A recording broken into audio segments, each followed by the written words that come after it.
नमस्कार, मैं हूं अमीश देवगन और आज आर पार में होने जा रही है सबसे बड़ी और कड़ी टक्कर, क्योंकि राम मंदिर से लेकर 3 तलाक तक और भगवा एजेंडे से लेकर एंटी रोमियो स्क्वाड तक देश में बहुत बड़ी बहस इस समय छिड़ी हुई है।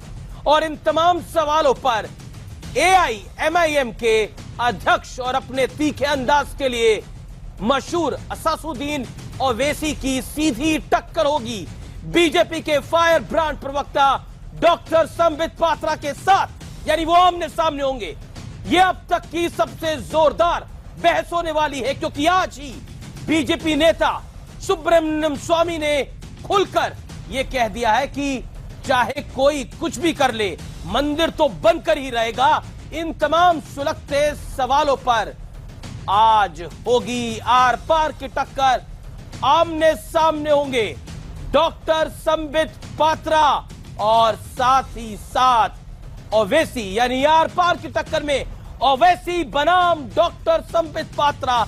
आज यही होगी सबसे बड़ी और जोरदार टक्कर। लेकिन पहले आपको बताते हैं सुप्रीम कोर्ट ने क्या कहा है। सुप्रीम कोर्ट ने राम मंदिर में मध्यस्थता की पहल की है। धर्म और आस्था से जुड़ा है अयोध्या का मामला, दोनों पक्ष बातचीत से मसला सुलझाए। राम मंदिर संवेदनशील मुद्दा है, जरूरत पड़ने पर सुप्रीम कोर्ट नियुक्त करेगा प्रमुख मध्यस्थ, यह कहा है सुप्रीम कोर्ट ने। यह हमारे सामने है और आज अब से कुछ देर में, अब से कुछ मिनटों में होगी सबसे बड़ी टक्कर, जिसमें डॉक्टर संबित पात्रा और साथ ही साथ असादुद्दीन ओवैसी आमने सामने होंगे अब से कुछ मिनटों में। और मेरे साथ मौजूद हैं 2 बड़े मेहमान। मेरे साथ मौजूद हैं डॉक्टर संबित पात्रा, बीजेपी के फायर ब्रांड प्रवक्ता नेता। असादुद्दीन ओवैसी साहब हैं अध्यक्ष AIMIM के। आप दोनों का स्वागत है इस कार्यक्रम के अंदर, इस सबसे बड़ी टक्कर में, आर पार की टक्कर में आप दोनों का स्वागत है। ओवैसी साहब, आपको मेरी आवाज मिल रही है? ओवैसी साहब, लगता है ओवैसी साहब तक फिलहाल आवाज नहीं जा पा रही। मैं इस कार्यक्रम की शुरुआत करता हूं। संबित पात्रा, तैयार है सवालों के जवाब देने के लिए? आप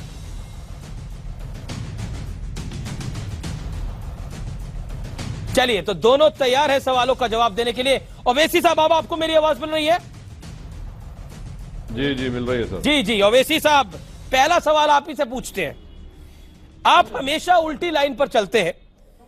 कहा जाता है कि भारत माता की जय बोलिए, आप कहते हैं मैं नहीं बोलूंगा। सिनेमा हॉल में राष्ट्रगान की बात आती है, वहां पर भी आप उल्टी लाइन पकड़ लेते हैं। PM अपने आप को फकीर बताते हैं, आप प्रधानमंत्री नरेंद्र मोदी को जालिम बताते हैं। ऐसा क्यों? आप हमेशा उल्टी तरफ क्यों होते हैं? क्योंकि मैं बीजेपी और RSS के खिलाफ हूं, तो जब उनकी मुखालिफत करूंगा तो आपको उल्टी लाइन नजर आएगी।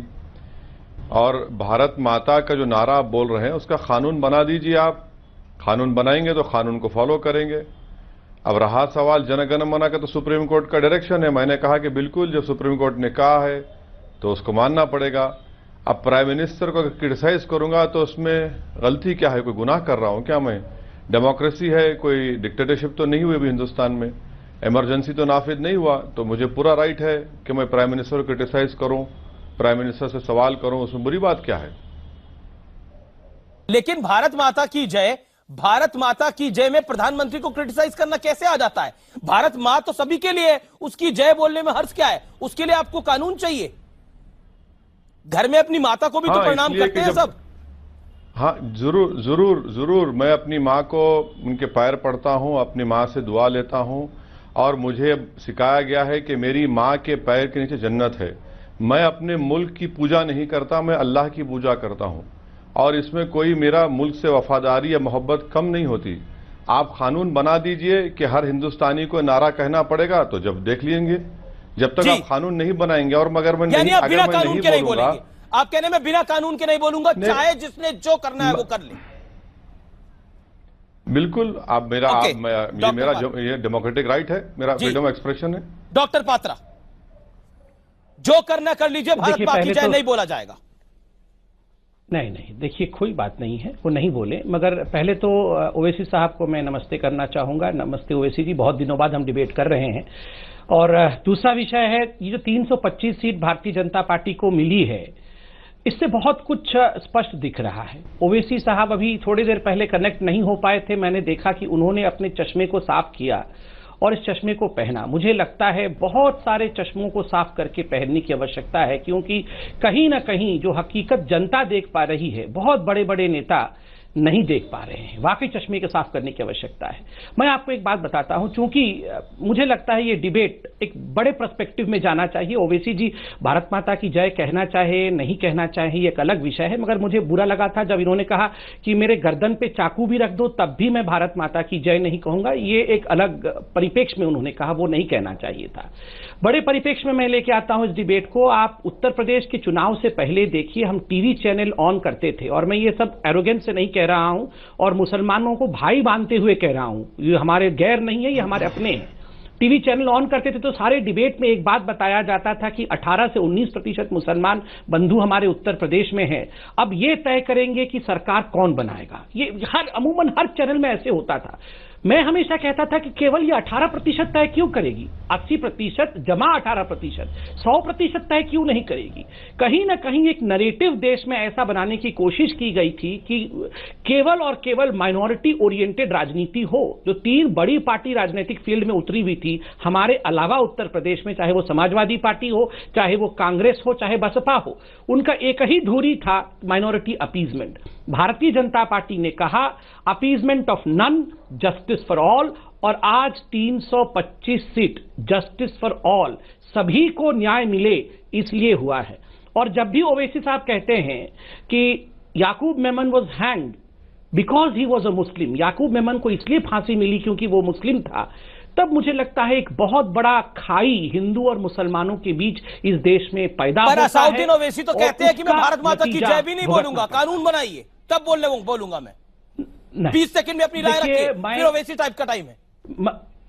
नहीं, मैं इस बहस को उस डायरेक्शन में नहीं लेना चाहता हूं। मैं आपको सिर्फ एक छोटी सी बात बताना चाहता हूं कि नैरेटिव हमें बड़ा रखना है।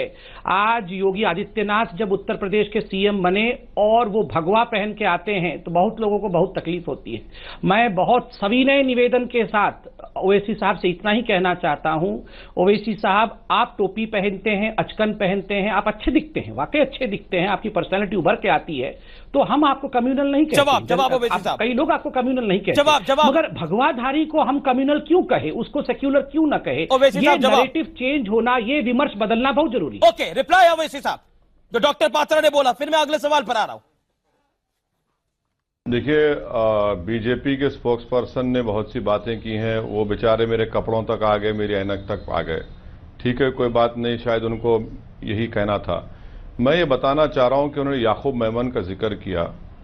भाई, अफजल गुरु की तारीफ तो महबूबा मुफ्ती ने की, मरहूम मुफ्ती साहब ने की, और वो आप उनके साथ अलायंस में हैं, आपको कोई तकलीफ नहीं होती।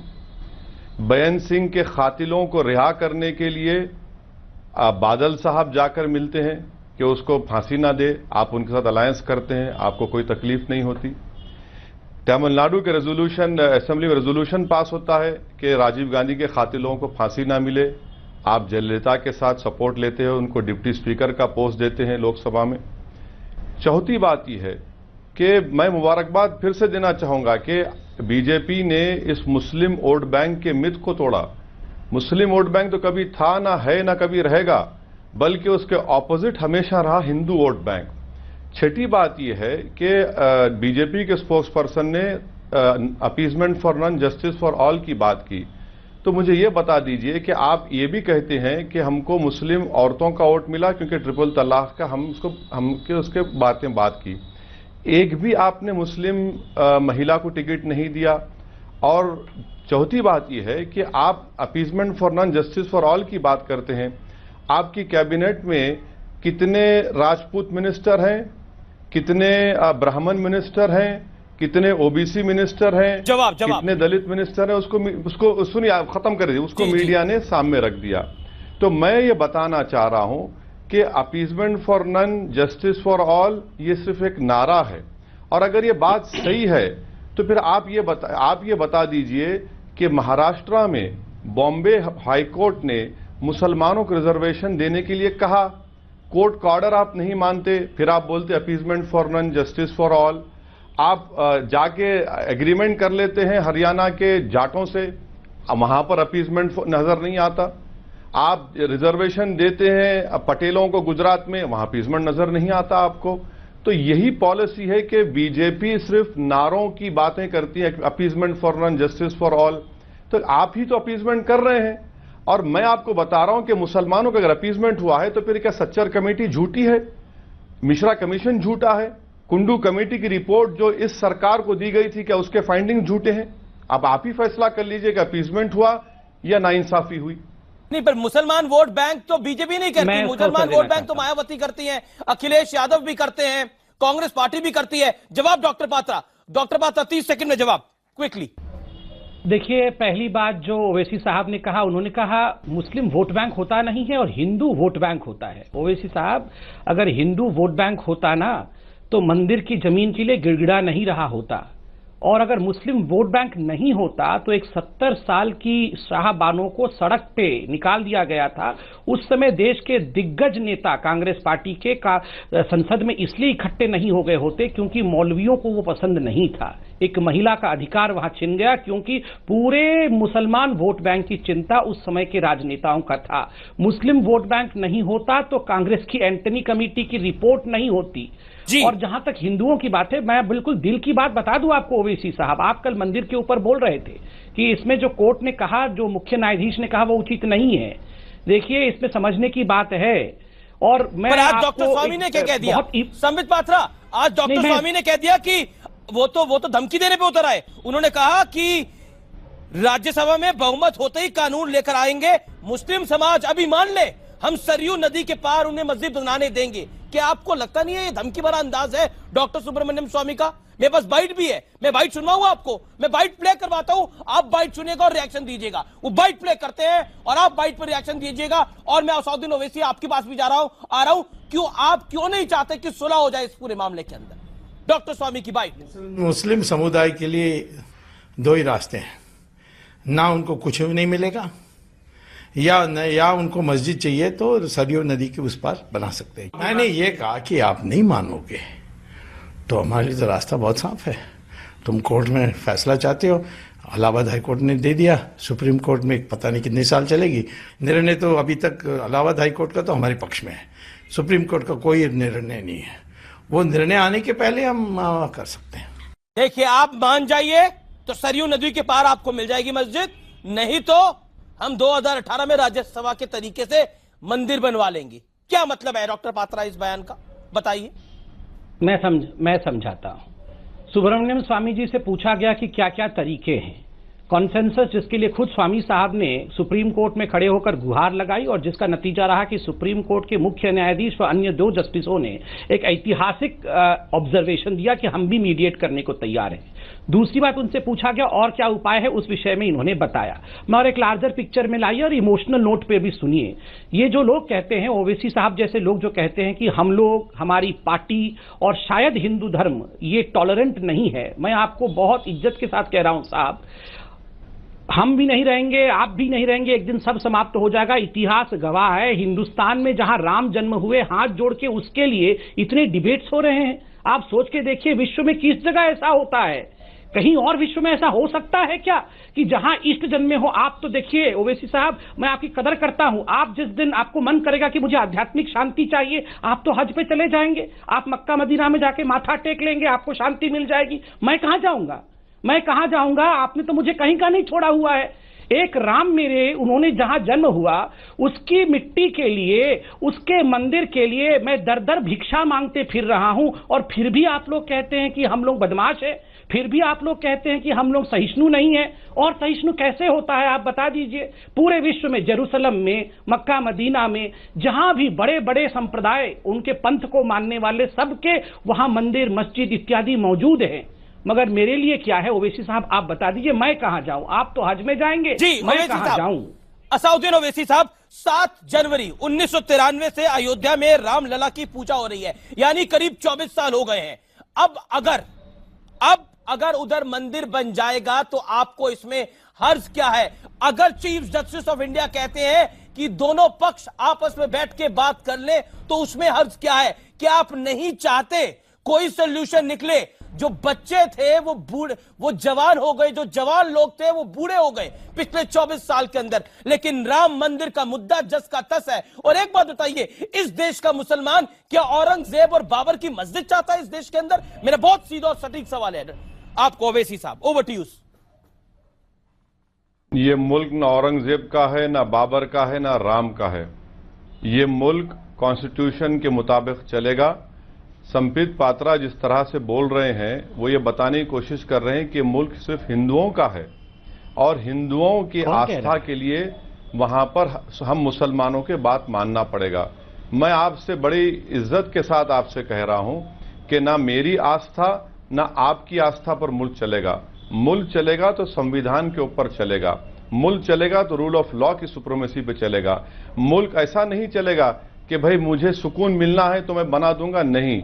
सुप्रीम कोर्ट में टाइटल का सूट है और मुझे पूरा यकीन है कि सुप्रीम कोर्ट आस्था की बुनियाद पर नहीं बल्कि टाइटल और लीगल डॉक्यूमेंट्स की बुनियाद पर फैसला देगा। दूसरी बात यह है कि आप मुझसे कह रहे हैं औरंगजेब बाबर, आपको क्या मुझ में औरंगजेब बाबर नजर क्यों आता?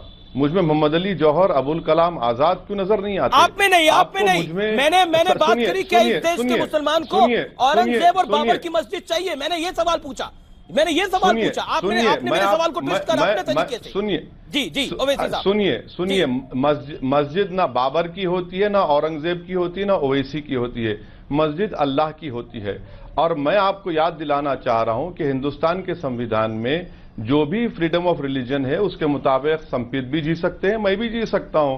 और मैं बताना चाह रहा हूं बीजेपी के लोगों के, मुझे सुकून यहां मिलता है, मैं हिंदुस्तान का हूं, हिंदुस्तान की मट्टी में पैदा और इसी मट्टी में इंशाल्लाह जाऊंगा मैं। रहा सवाल सुनिए, रहा सवाल मक्का और मदीना का, वो मेरा रिलीजियस एक फेथ है, उससे आपको उतनी तकलीफ क्यों हो रही है? सुप्रीम, मैं संपित से कहूंगा कि आप मिस्टर मोदी से जाकर कहिए कि आप सुप्रीम कोर्ट में कह दीजिए कि रोज इसकी हियरिंग करवाइए। जिस तरह समर हॉलिडेज में सुप्रीम कोर्ट ट्रिपल तलाक की रोज हियरिंग कर रही है, इसको करवा दीजिए। अगस्त तक बगैर रोके रोज हियरिंग करवाइए, सुप्रीम कोर्ट का जजमेंट आ जाएगा। सरकार आपकी है, आप क्यों नहीं सुप्रीम कोर्ट जाकर कहते? सुप्रीम कोर्ट के ऑब्जर्वेशन को आपने जजमेंट बना दिया। ऑब्जर्वेशन है और माजी में 6 मरतबा कोशिश हो चुकी है। मैं मैं आखिर में बता रहा हूं कि सुब्रमण्यम स्वामी गलत कह रहे हैं।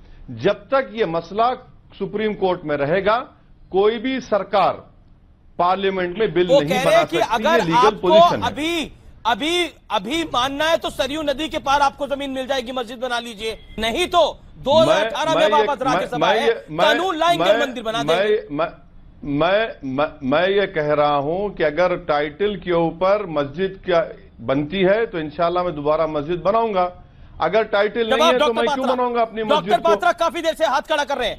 Okay, Sambit Patra, reply Sambit Patra. देखिए, अभी ओवैसी साहब ने जो जवाब दिया उसमें बहुत कुछ छुपा हुआ है। उन्होंने कहा कि राम जन्मभूमि केस जो है वो एक टाइटल सूट है, आस्था का विषय नहीं है। जबकि कल ही सुप्रीम कोर्ट ने कहा ये एक सेंटिमेंटल अर्थात आस्था और सेंसिटिव अर्थात संवेदनशील विषय है। आप देखिए, यही फर्क है। ओवैसी साहब के लिए ये केवल एक टाइटल सूट है, अर्थात केवल एक जमीन की टुकड़ी है और कुछ नहीं है। वो जमीन की टुकड़ी पाने के लड़ रहे हैं। मेरे लिए, संबित पात्रा के लिए और मुझ जैसे करोड़ों हिंदुओं के लिए, जिनके लिए भगवा का बहुत अर्थ होता है, भगवा केवल एक धर्म का प्रतीक नहीं, भगवा बलिदान का प्रतीक है। मेरे लिए मेरे राम का जन्मभूमि केवल एक जमीन की टुकड़ी नहीं है, वो सिर्फ एक टाइटल सूट नहीं है, वो है तो मैं हूं।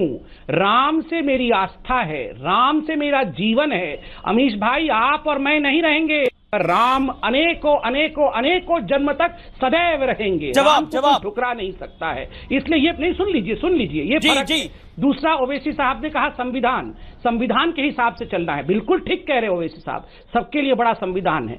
मैं तो पार्लियामेंटेरियन नहीं हूं, मगर ओवैसी साहब बहुत वर्ष के पार्लियामेंटेरियन हैं। आपने शायद कॉन्स्टिट्यूशन की प्रति देखी होगी जो संविधान में रखा, जो पार्लियामेंट में है, उसके पन्नों को पलटाइए। एक पन्ने में राम खड़े हैं धनुष लेके, दूसरे पन्ने पे कृष्ण खड़े हैं शंख लेकर। अरे कॉन्स्टिट्यूशन में जब राम और कृष्ण बने हुए हैं तो आपको क्या लगता है बाबा साहेब अम्बेडकर और हमारे जो फोर फादर्स थे वो लोग कम्युनल थे। और तीसरी बात, बिल्कुल संविधान के साथ चलना चाहिए, तो ट्रिपल तलाक भी तो संविधान के हिसाब से ही होना चाहिए। ट्रिपल तलाक पर आ रहा हूं, लेकिन मेरे को एक सवाल पूछना है। कोर्ट कह रही है मैं ट्रिपल तलाक पर आ रहा हूं, संविधान के हिसाब से नारियों के अधिकार का विषय है।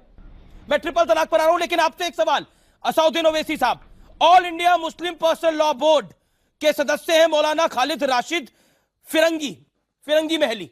उन्होंने कहा कि हम कोर्ट के बाहर मामला सुलझाने को तैयार हैं। तो ओवैसी साहब को दिक्कत क्यों है जब फिरंगी महल को दिक्कत नहीं है, बताइए। और सपित बात्रा की बात का जवाब। मैंने जो पोजीशन रखा है वो पर्सनल लॉ बोर्ड की वर्किंग कमेटी का रेजोल्यूशन है कि अब हम बातचीत नहीं करेंगे, सुप्रीम कोर्ट के फैसले का हम इंतजार करेंगे और सुप्रीम कोर्ट जल्द से जल्द इस मसले को तय करे। दूसरी बात यह है कि संपित के बयान से आप बार बार देख रहे हैं कि राम की बात कर रहे। यकीनन राम एक बहुत बड़ी शख्सियत है, इसमें कोई इनकार नहीं किया जा सकता, मगर याद रखिए अगर इस मुल्क का सेकुलरिज्म, मुल्क का रूल ऑफ लॉ और अगर हम आस्था की बुनियाद पर फैसले करना शुरू करेंगे तो हिंदुस्तान कमजोर हो जाएगा। तो अगर आपको यह सोचना पड़ेगा कि आप मुल्क को बचाएंगे या फिर आप अपने आस्था को बचाएंगे। हिंदुस्तान हम तमाम की आस्था से बड़ा है। रहा सवाल संविधान का, ये बात करते हैं ट्रिपल तलाक की। और अच्छा, खालिद रशीद फिरंगी महल को ये कहना चाहिए कि ये पर्सनल लॉ बोर्ड का स्टेटेड स्टैंड क्या है। मैं आपको स्टेटेड स्टैंड बता दिया हूं। अब आप आते हैं ट्रिपल तलाक के ऊपर, तो मैं आपको बताना चाह रहा हूं, बताइए क्या सवाल है आपका ट्रिपल तलाक के ऊपर। मैं ट्रिपल तलाक पर आता हूं, लेकिन उससे पहले भगवा से इतनी परेशानी क्यों दिखाई देती है, इतनी एलर्जी क्यों दिखाई देती है असउद्दीन ओवैसी को, मैं ये जानना चाहता हूं। अगर मुसलमान टोपी डाले या कोई टोपी डाले तो वो तो सेकुलर हो जाता है, लेकिन अगर हिंदू भगवा डाल रहा है तो वो कम्युनल है, ऐसा क्यों? भगवा से असउद्दीन ओवैसी को एलर्जी क्यों है? मेरा सीधा और बहुत डायरेक्ट सवाल है आपको ओवैसी साहब, ओवर टू यू। मैं आपको तारीख के थोड़ा औराख पलटाकर पीछे लिख जाना चाह रहा हूं हिस्ट्री में जी। जब आरएसएस पर बैन खत्म हो रहा था तो सरदार पटेल ने आरएसएस से कहा था, गोलवारकर को लेटर लिखकर, कि तुमको हिंदुस्तान का जो फ्लैग है उसको मानना पड़ेगा और लिख के देना पड़ेगा, क्योंकि उससे पहले तक गोलवालकर सिर्फ भगवा झंडे को मानते थे, हिंदुस्तान के नेशनल फ्लैग को नहीं मानते थे। और ये जो मैं बात कह रहा हूं सरदार पटेल के लेटर्स में ये बात शामिल है। गोलवालकर ने कहा था कि हम इस तिरंगे को नहीं मानते, ये तीन इसमें आगे गलत है, हम सिर्फ भगवा को मानते हैं। ये बात सावरकर ने भी लिखी थी। तो अब आप बता दीजिए कि आप भगवा को मानेंगे या फिर नेशनल फ्लैग को मानेंगे? अरे तिरंगे को तो माना जाएगा, मैं आपसे पूछ रहा हूं। मैंने तो आपसे पूछा भगवा से आपको एलर्जी क्यों है, मैंने तो आपसे पूछा क्या आपको भगवा से एलर्जी है? आज आप आर पार की इस टक्कर में खुलकर बोलिए, क्या असउद्दीन ओवैसी को भगवा से एलर्जी है, बताइए। मुझे फख्र है अपने तिरंगे पर और मेरा सीना चौड़ा हो जाता है जब मैं अपने तिरंगे को देखता हूं, और वही मेरा झंडा है, दूसरा मेरा कोई झंडा नहीं है। किसी और का झंडा हो सकता है, उनको मुबारक। अब योगी भगवा डालते हैं तो आप कहते हैं वो कम्युनल है। ओके, जवाब संबित पात्रा कुछ कहना चाह रहे हैं, संबित पात्रा कुछ कहना चाह रहे हैं, फिर मैं ट्रिपल तलाक पर आ रहा हूं और फिर योगी पर आ रहा हूं। देखिए मैं ओवैसी साहब को जवाब दूं। ओवैसी साहब ने कहा कि हां राम तो अच्छा है मगर हिंदुस्तान ज्यादा महत्वपूर्ण है। देखिए राम और हिंदुस्तान पर्यायवाची हैं, ये अलग नहीं हो सकते, ये सिविलाइजेशनल है, सांस्कृतिक विषय है ये, इसको धर्म के आधार से देखने की आवश्यकता नहीं है। गांधी जी ने राम राज्य की परिकल्पना की थी तो गांधी जी सेक्युलर थे, गांधी जी कम्युनल नहीं थे, इसलिए राम को और हिंदुस्तान को पृथक पृथक करके देखने की कोशिश करना अर्थात गांधी की फिलॉसफी ऑफ राम राज्य पर धक्का देने की कोशिश है। दूसरी बात, ओवैसी साहब अगर मैं सही हूं तो मैंने आपका एक यूट्यूब में वीडियो देखा था, पता नहीं वो वीडियो वेरीफाइड है या नहीं है, मगर उस वीडियो में आपने कहा था कि आपने राम का अट्टहास उड़ाया था, मजाक उड़ाया था। आपने कहा था राम की मां ने जाके कहां राम को जन्म दिया, राम जन्मभूमि के विषय में बताते हुए, और आपके सामने जो क्राउड थी उसने ताली बजाया था, आप बहुत मुस्कुरा रहे थे। इसलिए मैं जानता हूं आपके मन में राम को लेकर कितना सम्मान है। तीसरी बात मैं आपको बता दूं, अटल बिहारी वाजपेयी जी ने आज से बहुत वर्ष पहले एक भाषण दिया था और मैं उनके शब्दों को कोट कर रहा हूं, यूट्यूब में जाके सुन लीजिएगा। उन्होंने कहा था कि पूजा करने की पद्धति, उपासना करने की पद्धति बदलने से पुरखे नहीं बदल जाते हैं। और उन्होंने इंडोनेशिया और अफगानिस्तान का भी उसमें एग्जाम्पल दिया था। राम मेरे और आपके दोनों के पूर्वज हैं, पूर्वजों के साथ मजाक नहीं। हम आपस में राजनीतिक रूप से लड़ सकते हैं, मगर जो देश अपने पूर्वजों का रेस्पेक्ट नहीं करता, अपने संस्कृति को भूल जाता है। परसों ही हाईकोर्ट उत्तराखंड ने परसों गंगा को पहली लिविंग एंटिटी, पहला जीवंत धड़कने वाला एंटिटी बताया है भारतवर्ष का। तो क्या हाईकोर्ट गलत थी? आप मानते हैं हाईकोर्ट के इस विषय को या नहीं मानते? मैं आपसे पूछना चाहता हूं कि भारतवर्ष के भूमि पर पहला जीवन कोई था तो वो मेरी मां गंगा थी, गंगा। ओवैसी साहब जवाब। डॉक्टर पात्रा जब यूट्यूब की बात बीजेपी के स्पोक्सपर्सन कर रहे हैं तो उसमें यूट्यूब में एक और तकरीर भी है, शायद संपित ना भूल जाएं, कि अगर कोई एक मुसलमान को मारेगा तो हम 100 को मारेंगे, अगर कोई एक मुस्लिम लड़की को उठाएगा तो हम 100 को उठाएंगे। तो ये भी यूट्यूब पर है। यूट्यूब पर यह भी है संपित साहब कि अटल बिहारी वाजपेयी ने अंग्रेजों को माफीनामा दिया था, तो आप देशभक्ति का भाषण मुझे मत सुनाइए। तीसरी बात मैं आपसे कहना चाह रहा हूं कि भगवा, आप देखिए भगवा, बार आप भगवा का सवाल कर रहे हैं। अगर कोई ये कहेगा कि हिंदुस्तान का कल्चर हिंदू राष्ट्र की तरह होगा तो मैं नहीं मानता। कल्चरल नेशनल का मतलब अगर कोई ये निकालेगा, कोई कहेगा कि ये हिंदू राष्ट्र है, तो मैं इसको नहीं मानूंगा। आपका कल्चर है, आप चलिए, मगर जहां पर आप ये कहेंगे कि नहीं ये हिंदुस्तान आपका होली लैंड है, फादर लैंड है, जो सावरकर ने कहा, हिंदुस्तान मेरे लिए होली लैंड नहीं है ना फादर लैंड है। हिंदुस्तान मेरा एक वतन है, मैंने इसके लिए अपनी जानों को कुर्बान किया। सन 57 की जंग आजादी से लेकर उस वक्त कोई आरएसएस या कोई भगवा के लोग नहीं थे। मैं आपसे कह रहा हूं कि इस वतन अजीज के लिए हमने बहुत कुछ कुर्बान किया और कुर्बान करेंगे। और यहां पर जो कोशिश की जा रही है कि एक ही कल्चर का गलबा होगा, एक ही कल्चर को फॉलो करना पड़ेगा, एक ही रिलीजन को सुप्रीमेसी होगी। ये सुनिए अमित साहब, एक मिनट, एक ही कल्चर होगा। कहां हिंदुस्तान में एक ही कल्चर है? यहाँ पे हिंदू भी है, सिख भी है, ईसाई भी है और मुसलमान भी है। बिल्कुल, यहाँ पर तो सब है, यहाँ पर तो सब है। तो आप कैसे कह रहे हैं बिल्कुल इस बात को? क्या आपको लगता नहीं है इससे आप लोगों के मन में डर पैदा करने की कोशिश करते हैं, खासतौर पर उस कौम में जिस कौम से आप आते हैं? जनाब, मैं बहुत खुलकर सवाल पूछ रहा हूं आपसे। बिल्कुल, आप खुलकर पूछिए, मैं खुलकर जवाब दे रहा हूं। मैं तो बदनाम हूं अपनी बातों से, आपको फिर से कह रहा हूं। पैदा करने की कोशिश कर रहे हैं, ये आरोप आप पर लगाया जाता है। सुनिए, आप अपनी कौम में डर पैदा करते हैं और फिर इसका फायदा उठाते हैं, यह आप पे आरोप लगाया जाता है। आपके नहीं, ठीक है, आरोप जी, आप थोड़ी देर आप जरा सुनेंगे? आप बताइए। आप जरूर मुझ पर आरोप लगाइए, और अगर कोई मुझ पर लगाता है तो उनका डेमोक्रेटिक राइट है। मगर मैं आपसे कह रहा हूं कि आपने ही अभी कहा था भगवा के बारे में, अब जब मैं उसका जवाब दे रहा हूं तो आप उसको गलत समझ रहे हैं। आप किसी रंग पर चलिए, मगर अगर आप ये कहेंगे कि हिंदुस्तान हिंदू नेशन बन जाएगा, हिंदू फोर फादर्स का है, हिंदू कल्चर को मानना पड़ेगा, होली लैंड मानना पड़ेगा, फादर लैंड मानना पड़ेगा, तो नहीं भाई साहब। हमारे फोर फादर्स ने जो कॉन्स्टिट्यूशन बनाया उसमें लिख दिया गया था कि प्लुरलिज्म, सेकुलरिज्म और डाइवर्सिटी इस मुल्क की रूह है। अगर ये चीज कमजोर हो जाएगी तो हिंदुस्तान कमजोर होगा। यकीनन ये देश दुनिया में मुनफरिद है। इतने तहजीब, इतने मजहब के मानने वाले कहीं पर दुनिया में नहीं मिलेंगे। संबित, जवाब संबित। मैं सिर्फ 10 सेकंड में सवाल आदरणीय ओवैसी साहब से पूछना चाहूंगा। ओवैसी साहब, मैंने आपसे एक सवाल पूछा था कि परसों उत्तराखंड हाईकोर्ट ने जो कहा कि the first living entity of Bharat, of India is Ganga, mother Ganga, आप इससे सहमत हैं या नहीं है? क्योंकि गंगा कोई हिंदू थोड़े ही है, गंगा एक विचार है, गंगा एक भावना है। आप इस भावना से अपने को जोड़ के देखते हैं, हाईकोर्ट के इस डिसीजन को वेलकम करते हैं या आप इसे नकार देते हैं? उसी से मालूम पड़ जाएगा आप किस प्रकार की सोच रखते हैं। जी क्विकली ओवैसी साहब 10 सेकंड में जवाब दे दीजिए, फिर मैं ट्रिपल तलाक पर आ रहा हूं। देखिए, यही तो परेशानी है कि संपित पात्रा ये चाहते हैं कि उनके जो मजहबी उसूल हैं, जो उनके रिलीजियस बिलीव्स हैं, जब तक मैं उसको फॉलो नहीं करूंगा मैं इस मुल्क का लॉयल नहीं हूं। आप होते कौन है मुझे नेशनलिटी का सर्टिफिकेट देने वाले? बिल्कुल, तो छोड़ दीजिए ना, आपके रिलीजियस बिलीफ्स हैं, मैं आपको पूरा सपोर्ट करूंगा, मैं स्टैंड करूंगा। मेरे रिलीजियस बिलीफ्स हैं, आप सपोर्ट अगर नहीं करना चाह रहे, आप सपोर्ट नहीं करना चाह रहे तो आप खामोश रहिए, मगर आप ये नहीं कह सकते कि ये मेरे रिलीजियस बिलीफ्स हैं। जब तक आप इसको फॉलो नहीं करेंगे, आप नेशनलिस्ट नहीं है। मैं नेशनलिस्ट नहीं हूं, मैं पेट्रियोटिक हूं।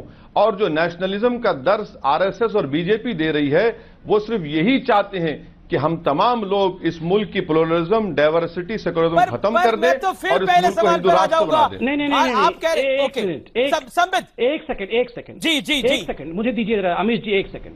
देखिए ओवैसी साहब, आपने अभी अच्छी बात कही थी। आपने कहा था सबसे बड़ी कुछ बात होती है तो वो संविधान होता है, सबसे बड़ा कॉन्स्टिट्यूशन होता है। तो ये सुप्रीम कोर्ट, ये हाई कोर्ट, ये कॉन्स्टिट्यूशन को ही तो अपहोल्ड करते हैं, संविधान को अपहोल्ड करते हैं। अगर उत्तराखंड हाई कोर्ट ने कहा कि गंगा सबसे सर्वप्रथम प्राणी है इस भारतवर्ष में विचारों के आधार पर, तो इन्होंने क्या कॉन्स्टिट्यूशन की हत्या कर दी या कॉन्स्टिट्यूशन को अपहोल्ड किया?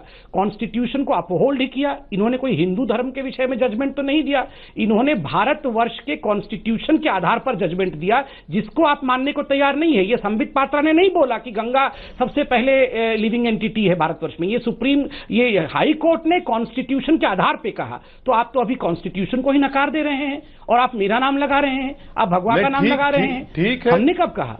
ठीक है, ठीक है, आपका रिलीजियस बिलीफ है, अच्छा है। आप पहले गंगा को अच्छी तरह साफ कर लीजिए, सिर्फ गंगा के बारे में इतना मत बोलिए, गंगा को जरूर साफ कर लीजिए और बताइए देश के सामने 2019 में आपने कितना गंगा को साफ किया और सामने आ जाएगा। बहुत कुछ करना है। मैं अब अगले सवाल पर आता हूं। आपके साथी, संसद में आपके साथी योगी आदित्यनाथ उत्तर प्रदेश के नए मुख्यमंत्री बने हैं। भगवाधारी उत्तर प्रदेश का नया मुख्यमंत्री बना है। आप खुश हैं? आपकी लोकसभा से योगी आदित्यनाथ अब उत्तर प्रदेश के मुख्यमंत्री बने, आप खुश हैं? तो देखिए, आप इस तरह का सवाल कर रहे हैं कि ये आप एक ग्रेडेड क्वेश्चन कर रहे हैं, मगर अगर आप जब सवाल कर रहे हैं तो मैंने जब उत्तर प्रदेश का रिजल्ट आया उसी वक्त मैंने कहा कि उत्तर प्रदेश की आवाम ने फैसला दिया है, इसका हम रेस्पेक्ट करते हैं।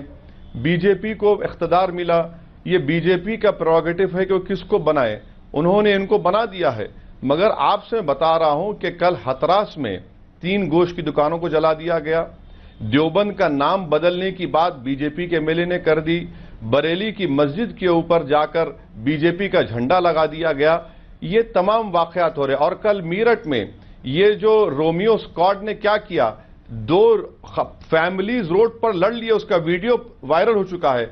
आपने उनको कानून में बुक कर दिया। फैमिलीज की लड़ाई है, औरतें लड़ रही हैं रोड पे और उसमें वो बुक कर दिया। यानी आप कह रहे हैं कि योगी आदित्यनाथ के रूप में बीजेपी अपना भगवा एजेंडा चलाना चाहती है, यह आपका आरोप है। ओके, लेकिन आप खुश नहीं है, इसका मतलब योगी आदित्यनाथ के बनने से? आपने उनको आपसे मैंने बड़ा सीधा सवाल पूछा, आप खुश हैं? आपके लोकसभा के साथी मुख्यमंत्री बन गए, आपने उसका जवाब नहीं दिया, लेकिन आपने इलीगल खानों का बचाव जरूर कर लिया। सुनिए, मैं खुश हूं या नहीं खुश हूं, मगर आप तो बहुत खुश हैं, मुझे यकीन है कि आपने लड्डू खाए होंगे, आपको मुबारकबाद देता हूं। आप जिस तरह से सवाल कर रहे हैं, नहीं आप यकीनन आप बहुत खुश हुए होंगे, आप मिठाई खाए होंगे, मुबारक है, आपकी जमहूरियत है, आप लोकतंत्र के ऊपर में सबको लड्डू खाने चाहिए जनाब, आपको भी लड्डू खाने चाहिए। जब वोट पड़ता है तो हम सबके लिए, हम सबके लिए ऊपर होता है, वो सिर्फ मेरे लिए नहीं होता और आपके लिए नहीं होता, वो संबित पात्रा के लिए भी होता है उतना ही इंपॉर्टेंट जितना उस दर्शक के लिए होता है जो टेलीविजन स्क्रीन के उस पार देख रहा है। जनाब जी ओवैसी, मैंने कहा ना, मैंने तो कहा कि उत्तर प्रदेश की आवाम ने जो फैसला दिया है हम उसकी रिस्पेक्ट करते हैं। अब खुशी ना खुशी क्या है, डेमोक्रेसी है, आवाम ने फैसला दिया है और आवाम ने उसको फैसला दिया, अब हम देखेंगे। मगर एक हफ्ते के अंदर ये जो 3-4 वाकयात हुए हैं, और आखिरी बात यह है कि अब स्लॉटर हाउस को बंद करने की बात हो रही है। इंडियन एक्सप्रेस की रिपोर्ट है कि 11,600 करोड़ का नुकसान होने जाएगा। अब आप ही बताइए कि हम सारी दुनिया में क्या मैसेज देने जा रहे हैं। हिंदुस्तान दुनिया में दूसरा एक्सपोर्ट करने वाला मुल्क है गोश्त का, बफलो मीट का, अब उसके ऊपर बंद करने की बात हो रही है। भगवाकरण पर क्या कहना चाहते हैं डॉक्टर पात्रा?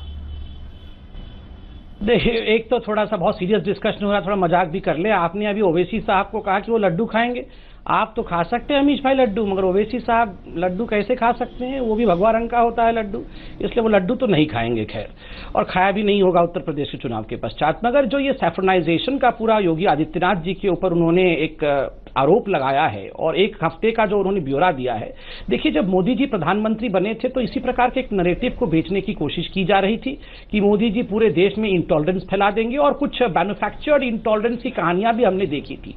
और आज यही लोग जिन्होंने इस प्रकार का नैरेटिव बनाने का प्रयास किया था वो चुप है, क्योंकि बिजनेस के मामले में rank of ease of doing business उसमें भी भारत ऊपर चला गया है, इकोनॉमी में भारत आगे चला गया है। डिमोनेटाइजेशन के समय किस प्रकार से असदुद्दीन ओवैसी साहब खुद बोल रहे थे कि मुसलमान इलाके में जो एटीएम है उसमें पैसे नहीं है, उल्टा पड़ गया। आप देखिए आज 325 सीटें मिली है क्योंकि लोगों को फायदा हुआ है। तो स्वाभाविक रूप से इस प्रकार का नैरेटिव बोल के एक डिविजिव एजेंडा चलाने का काम बहुत लोग करते हैं, मगर उसका लाभ किसको हो रहा है और उसका नुकसान किसको हो रहा है यह भी दुनिया देख रही है। मगर मैं सिर्फ इतना कहना चाहता हूं कि देखिए, केवल एक व्यक्ति अगर भगवा पहनता है आप उसको एक चश्मे से देखें, ये उचित नहीं है।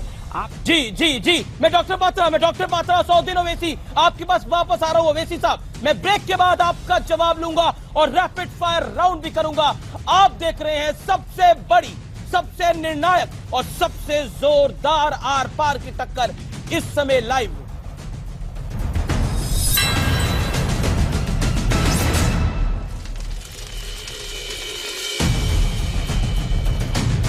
Welcome back. आप देख रहे हैं सबसे बड़ी आर पार की टक्कर इस समय।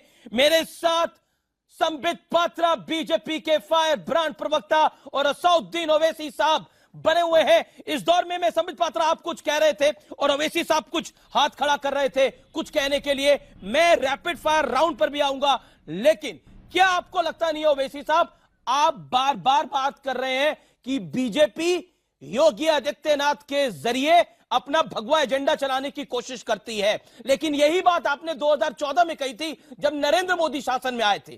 क्या आपको लगता नहीं है आप समय से पहले अपनी राय बना रहे हैं? और जहां तक बूचड़खानों की बात है, जहां तक एंटी रोमियो स्क्वाड की बात है, अगर महिलाओं की रक्षा हो तो आपको हर्ज क्या है? और अगर इल्लीगल बूचड़खाने उत्तर प्रदेश में बंद होते हैं तो इसमें हर्ज क्या है?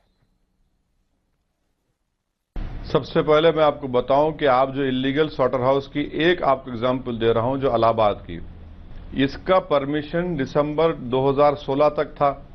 वहां की उस वक्त की सरकार ने इलेक्शन शुरू होने की वजह से उसको रिन्यू नहीं किया, उसको अब इलीगल कहेंगे। और आपको मालूम होना चाहिए कि 5 लाख लोग इसमें एम्प्लॉयमेंट हासिल करते हैं। अब आप बता दीजिए, सबका साथ सबका विकास की आप बात करते हैं। जी। तो ये जो मैंने आपके सामने, ये जो सब आपके सामने जो मैंने वाकयात सामने रखे हैं, इसके ऊपर आप गौर करके देखिए कि हफ्ते भर में ही इस तरह के वाकयात पेश आए हैं। अब आगे आगे देखिए क्या होता है, और जरूर आप और हम फिर मिलेंगे, फिर डिस्कस करेंगे और आवाम देखेगी, जनता देखेगी और फैसला करेगी। जवाब डॉक्टर पात्रा 20 सेकंड में जवाब दीजिएगा, फिर मैं रैपिड फायर राउंड की तरफ बढ़ रहा हूं। जहां तक बूचड़ खाने का सवाल है, हमने तो बिल्कुल अपने लोक कल्याण पत्र में, संकल्प पत्र जो घोषणा पत्र होता है, उसमें डिक्लेयर किया हुआ था। और ये जो 325 सीट मिली है जनता ने सोच समझ के दिया है। तो एक ओवैसी साहब या 4-5 लेफ्ट के नेता कुछ कह दे तो उससे सच्चाई नहीं बदल जाती है। सैकड़ों करोड़ों जनता से पूछ के ये संकल्प पत्र में डाला गया था और उनको ये पसंद आया, इसलिए उन्होंने वोट दिया। क्योंकि उन्होंने हमें वोट दिया और हम सीएम बने हैं, तो हम वही करेंगे जो जनता चाहती है, क्योंकि आस्था के साथ खिलवाड़ जनता बिल्कुल नहीं चाहती है और हम होने भी नहीं देंगे। आप पे आरोप लगा रहे हो ओवैसी साहब कि आप भगवा एजेंडा चला रहे हैं। 10 सेकंड में जवाब पात्रा साहब, आप भगवा एजेंडा चला रहे हैं। तो ठीक है, बिल्कुल हम भगवा एजेंडा चला रहे हैं। भगवा का अर्थ है बलिदान। योगी भी बलिदानी है, मोदी भी बलिदानी है, अमित शाह भी बलिदानी है। आप देखिए, पहले भोग की सरकार चलती थी, सब भोगी लोग बैठे थे, अब योगी आ गया तो इनको परेशानी हो गई। जी, योगी आ गया तो परेशानी हो गई। अब रैपिड फायर राउंड की शुरुआत करते हो ओवैसी साहब। बहुत सीधा सवाल, बाबरी मस्जिद आपके लिए आस्था का सवाल है या सिर्फ नाक का, बताइए। और ये रैपिड फायर राउंड है, 5 सेकंड में जवाब दीजिएगा। बाबरी मस्जिद इंसाफ का सवाल है। बाबरी मस्जिद हिंदुस्तान के सेकुलरिज्म की मजबूती का सवाल है। बाबरी मस्जिद हिंदुस्तान के रूल ऑफ लॉ पे चलेगा या आस्था की बुनियाद चलेगा, ये मेरा मानना है। संबित पात्रा, राम मंदिर सहमति से या जोर जबरदस्ती से? राम हमेशा ही सहमति के प्रतिमूर्ति थे। राम खुद मर्यादा पुरुषोत्तम हैं और मर्यादा पुरुषोत्तम हमेशा प्रेम का प्रतीक होता है। मंदिर वही है जहां राम का जन्म हुआ, मगर सहमति से, प्यार से। ओवैसी साहब, मुसलमानों के लिए विकास जरूरी है या बाबरी मस्जिद जरूरी? मुसलमानों के लिए इंसाफ जरूरी है। इंसाफ होगा तो विकास भी होगा, मस्जिद की भी हिफाजत होगी। इंसाफ नहीं होगा तो दोनों भी नहीं होंगे। संबित पात्रा, आपके लिए 2019 तक राम मंदिर, हां या नहीं? 2019 तक राम मंदिर। देखिए, मैंने आपको इससे पहले भी कहा था, राम थे, हैं और सदैव रहेंगे। और भारतीय जनता पार्टी राम के नाम पर कभी राजनीति नहीं करती है। अगर आप कहेंगे राजनीति करती है तो मैं उसका उत्तर यही दूंगा कि भारतीय जनता पार्टी हिंदुस्तान की एकमात्र ऐसी राजनीतिक पार्टी है जो मेजॉरिटेरियन आस्था, अगर करोड़ों खरबों लोग यहां पर राम की आस्था रखते हैं तो कोई तो उस आस्था के प्रति भी खड़ा होगा, या सब लोग केवल उसके विरुद्ध ही खड़े होंगे? हम उसके पक्ष में खड़े हैं जिसके पक्ष में करोड़ों जनता खड़ी है। ओवैसी साहब, मनमोहन सिंह और नरेंद्र मोदी में से ज्यादा बेहतर प्रधानमंत्री कौन है? मेरा मानना यह है कि हिंदुस्तान की आजादी के बाद अगर किसी ने माइनॉरिटीज के लिए कुछ आगाज किया, पूरा तो नहीं किया, तो मैं समझता हूं कि सच्चर कमेटी हो या मिश्रा कमीशन हो, मिनिस्ट्री ऑफ माइनॉरिटी वेलफेयर को बनाया, मगर यूपीए 1 में मनमोहन सिंह ने बहुत अच्छा काम किया, यूपीए 2 में वो काम नहीं कर सके। तो मैं समझता हूं मनमोहन सिंह को क्रेडिट मिलना जरूरी है। यूपीए 1 बेहतर कौन, यानी आपकी राय में डॉक्टर मनमोहन सिंह बेहतर है? ट्रिपल तलाक आपको लगता है बैन हो जाना चाहिए इस मुल्क के अंदर? क्विकली ओवैसी साहब। मसला सुप्रीम कोर्ट में है और मुझे कहना यह है कि आर्टिकल 29 के तहत, मैं आर्टिकल 29 की तरफ हूं, जो फंडामेंटल राइट है, जो मुझे अपने कल्चर के प्रोटेक्शन की गारंटी देता है। जी, आप दोनों का बहुत बहुत शुक्रिया हमारे साथ जुड़ने के लिए, अपनी बेबाक राय रखने के लिए, अपना व्यू पॉइंट शेयर करने के लिए। तो ये थे डॉक्टर संबित पात्रा और असदुद्दीन ओवैसी साहब, सीधी टक्कर में, आर पार की टक्कर में।